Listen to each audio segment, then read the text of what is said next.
Can you ever have too many cosmic supers on the big screen? I don't think so.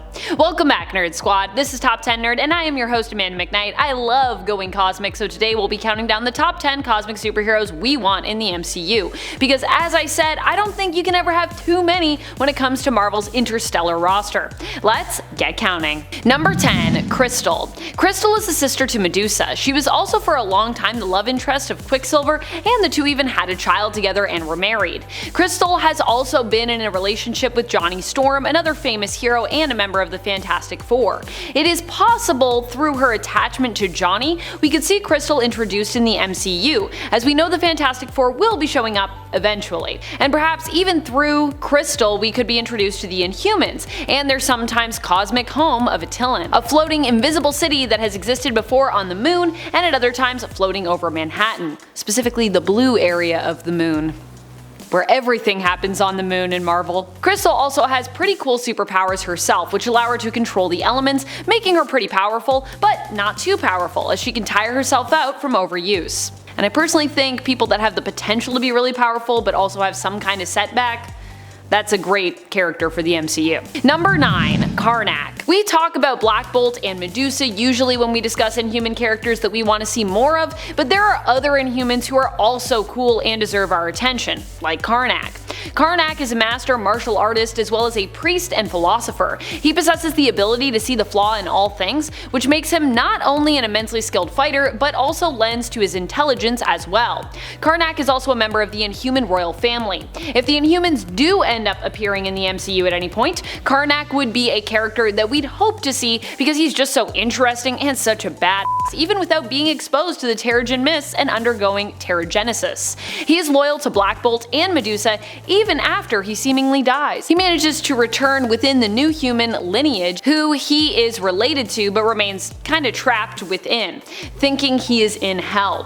When he eventually learns the truth, he works toward escaping his prison, bursting forth from lineage, and in the process killing him in Medusa's hour of need, as she was being defeated by Lineage, who had become her royal advisor as she ruled over New Attilan, but had plotted to betray her. And friends, before we move on to the next spot, if you are loving this list and you want more lists like it, be sure to let us know by giving this video a thumbs up. Number 8, Cosmo the Spacedog. We have seen Cosmo the Dog before in the Marvel Cinematic Universe, but not in as active as a role as comic fans know him for. Originally, Cosmo the Spacedog was an ally of the Guardians of the Galaxy team during their relaunch in 2008. He made his first appearance in the 2007 Nova series in issue number 8 and would join up with the Guardians team led by Star-Lord in their 2008 series Guardians of the Galaxy, appearing as an ally to the team and supporting character as early as issue number 1. Cosmo in the MCU has mostly been relegated to an Easter egg or cameo appearance for comic book fans to enjoy. Cosmo could potentially go on to have more of an actual role in the MCU though, if we get to see more spin-offs with T'Challa as Star-Lord, leading the Guardians team we saw in episode 2 of the What If animated series. Here Cosmo actually gets rescued from Tavon's collection and travels to Wakanda with the team following their adventure in Nowhere. He's there, so he could join the team, which I would be really into. Number 7, Silver Surfer. Another hero that we'd love to see show up in the MCU would be Silver Surfer, and honestly, I wouldn't mind this hero appearing with or without his attachment to Galactus, at least initially. Silver Surfer in the comics is typically known for being the most powerful all-around herald of Galactus. Norrin Radd was once a scholar who resided on the planet Zenn-La, but when Galactus arrived to devour his home planet, he offered instead to work as Galactus' herald, helping him to seek out planets to satiate his hunger in exchange for him leaving Zenn-La in peace. Galactus accepted Norrin's offer and transformed him into the silver-skinned surfer we know today, imbuing him with the almighty power cosmic. Number 6, Moondragon. Moondragon in the comics is the daughter of Drax the Destroyer. Their comic book origin together is a little different when you compare it with the Drax backstory that we know of from the Guardians of the Galaxy films, at least as we know it right now. However, the hatred Drax feels for Thanos provides us with at least some sense of connection to his comic book counterpart. In the comics, Thanos was responsible for the death of Drax's family back when he was known as the human Arthur Douglas. In the movies, of course, it was Ronan who was responsible, but Ronan was also working with Thanos. In the comics, while his wife Yvette died, Arthur was reborn as Drax, and his daughter Heather was also reborn as Moondragon. Moondragon would be taken back to Titan and would study and hone her skills and powers at the Shaolong Monastery. Moondragon has been a member of the Guardians of the Galaxy, Avengers, and Defenders, among others, so there is a lot of opportunity for how she could resurface in the MCU. And if Drax learned that his daughter was actually not killed but somehow survived, that would also add an extra layer of depth for Dave Bautista to play with as Drax. And I would be into that. I really like Drax. Number 5. Lockheed. With Lockheed, we also might get to see the addition of Kate Pryde and the other mutants. Yay! Also, we then therefore would actually get to see the amazing relationship between Kate and her steadfast and loyal friend Lockheed. It's weird to think of Lockheed as being so cosmic, as he's so closely associated with the mutant faction of heroes in the comics, and yet he is a dragon-like space alien. Lockheed befriended Kitty when she and the X-Men were kidnapped by the Brood and taken to one of their colonized worlds. Lockheed saved Kitty and decided to head back to Earth with her despite having his own home and family back in space, who he in essence abandoned just to be with Kitty and the X-Men team.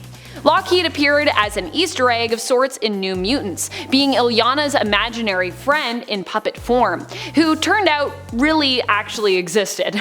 This also was a fun nod considering that Lockheed also happened to match the description of a creature from a fairy tale story in the comics that Kitty had told Illyana before she ended up being kidnapped and in space.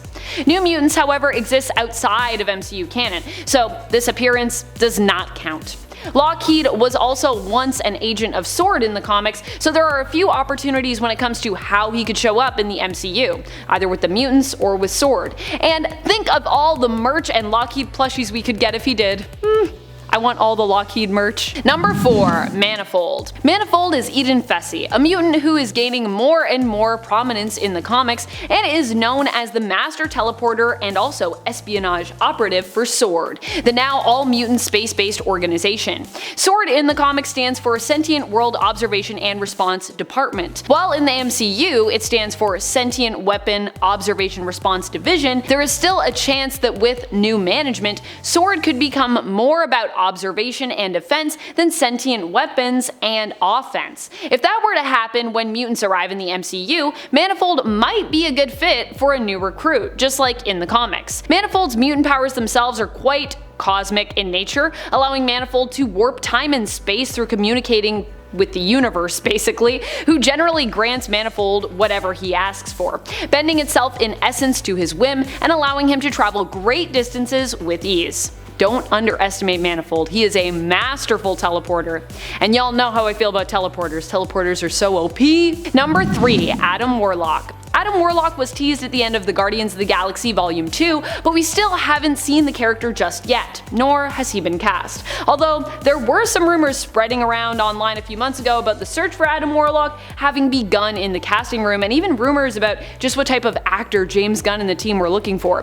Gunn, however, quashed those claims himself in a tweet. Adam Warlock is an immensely powerful character in the comics, and one that would be really cool to see on the big screen. However, it seems that while it is likely we will see Adam Warlock, the creation of Aisha, and the Sovereign as teased at the end of Guardians 2, it seems less likely that we'll see him appear in the third and final Guardians 3. He might not show up there. At least that's what James Gunn is leading us to believe, unless he's trying to sneak one past us and be like, yeah, he won't be there, and then he still shows up. Perhaps though he will be a new character who gets his own series of films and is simply introduced as a concept in Guardians of the Galaxy 3, which I could see being a thing considering how important Adam Warlock is. Only time though will tell. The other big question of course will be who will be the right person for this role? Who will play him? Since apparently we thought we had an idea, but we don't have any ideas yet. Is it weird that I would really love to see Keanu Reeves as Adam Warlock? Is that a weird cast? I don't know. Number 2. Abigail Brand. Abigail Brand was a character that I was hoping to meet when S.W.O.R.D. was introduced in the MCU in WandaVision. I was waiting. I was like, S.W.O.R.D., Abigail Brand, here she comes. Unfortunately, the version of S.W.O.R.D. we got to know was a little different. And mutants, of course, still do not exist in the MCU, so that is another problem with introducing Brand, who is known for being a mutant. Her mutant power causes her hands to ignite, erupting into all-around flames flames that are typically depicted as being either red or blue. The flames she can create are hot enough to burn through most types of metal. Abigail Brand herself is part human and part alien, and she often acts as a leader for S.W.O.R.D., which used to be associated with S.H.I.E.L.D., operating as a separate division within it, which often meant that we got to see her interacting with Nick Fury, which was pretty great, I gotta say. You could think of Abigail Brand as more of a sassy space pirate version of Maria Hill.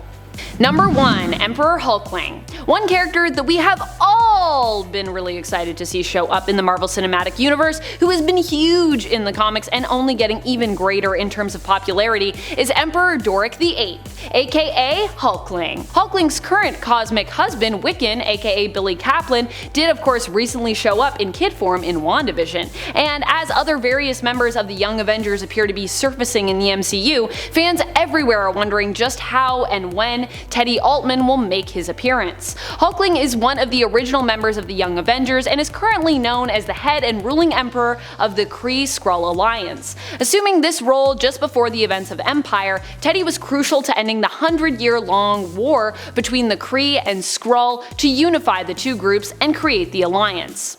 Actually, I don't know if it was 100 years. It may have been longer than 100 years, just putting that out there.